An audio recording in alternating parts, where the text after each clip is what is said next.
Marliana menceritakan, ayah Eki Ibtu Rudiana bersama anggotanya kala itu pernah bercerita perihal HP milik para terpidana. Marliana yang mempercayakan penuh penanganan kasus adiknya kepada Rudiana sempat mendengar cerita jika ayah Eki tersebut membuka chat para terpidana yang berisikan terkait rencana pembunuhan. Dari chat tersebut, Rudiana meyakini bahwa para terpidana telah sengaja dan berniat melakukan pembunuhan terhadap Vina dan Eki. Namun, Marliana hanya mendapat cerita dan tak pernah ditunjukkan langsung isi chat para terpidana tersebut. Bahkan dalam persidangan yang dilakukan 2016-2017, isi chat itu tidak pernah dibuka di depan meja hijau. Marliana pun meminta chat yang membuat kasus ini menjadi pembunuhan berencana dibuka untuk membuat kasusnya menjadi terang benderang. Tak hanya isi pesan chat yang dapat membuka benang kusut kasus ini, Marliana juga meminta kepolisian membuka CCTV di sekitar lokasi di tahun 2016 lalu. Lagi-lagi, Marliana hanya mendapatkan cerita dari Rudiana dan penyidik bahwa melalui CCTV itu, penyidik melihat pergerakan kendaraan para terpidana sebelum aksi pembunuhan tersebut. Sejak awal kasus ini, Marliana hanya mendapat cerita mulai dari chat CCTV hingga kronologi. Marliana menyayangkan seluruh bukti HP milik Vina, HP milik Eki, dan seluruh HP milik terpidana dan juga CCTV tidak pernah dibuka di ruang persidangan. Padahal, alat bukti itu dinilai dapat membuat kasus 8 tahun lalu ini lebih terbuka terang benderang. Saya buka itu HP-nya itu, kontak itu hanya ada kontak keluarga, nggak ada kontak yang lain. Dan BBM pun, saat itu kan adanya BBM ya, BBM itu cuma ada satu chattingan, dan chattingannya juga hanya kayak chattingan baru 2 harian. Jadi kalau chattingan juga sedikitnya kayak udah ada yang hapus juga gitu, nomor kontak juga kayak udah ada yang hapus gitu kan. Nah terus di tangan saya itu sekitar 2 hari apa 3 hari barulah diambil buat BB, katanya buat barang bukti gitu kan. Dan sampai saat ini HP pun belum di tangan kami keluarga korban, masih ada di pihak mereka.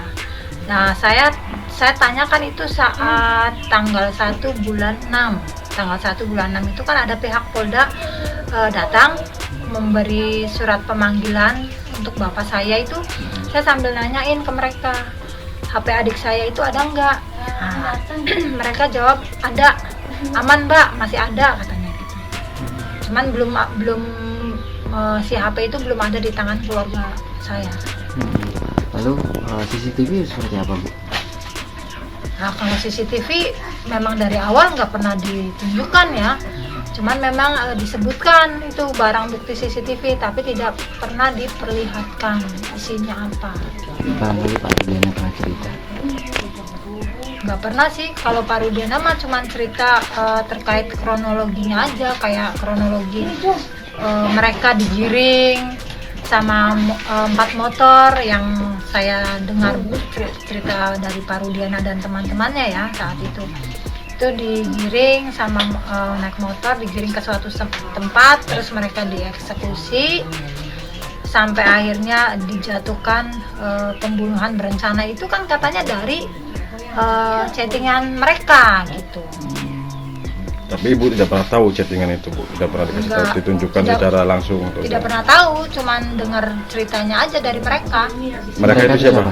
Ya Pak Rudiana dan teman-teman. Memberitahukan seperti itu? Iya. Ada kejanggalan nggak waktu itu, Bu? Soal kronologis itu? Kalau kejanggalan sih, saya waktu itu masih maksudnya masih mempercayakan semuanya ke Pak Rudiana sih. Jadi nggak ada yang namanya saya janggal saat itu tuh, nggak ada. Karena saya merasa kita nih sama-sama korban gitu.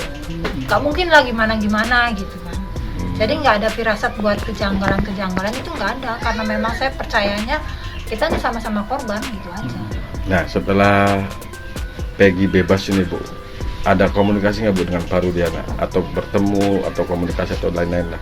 Kalau komunikasi sama Pak Rudiana dari selesai persidangan sampai sekarang itu belum ada.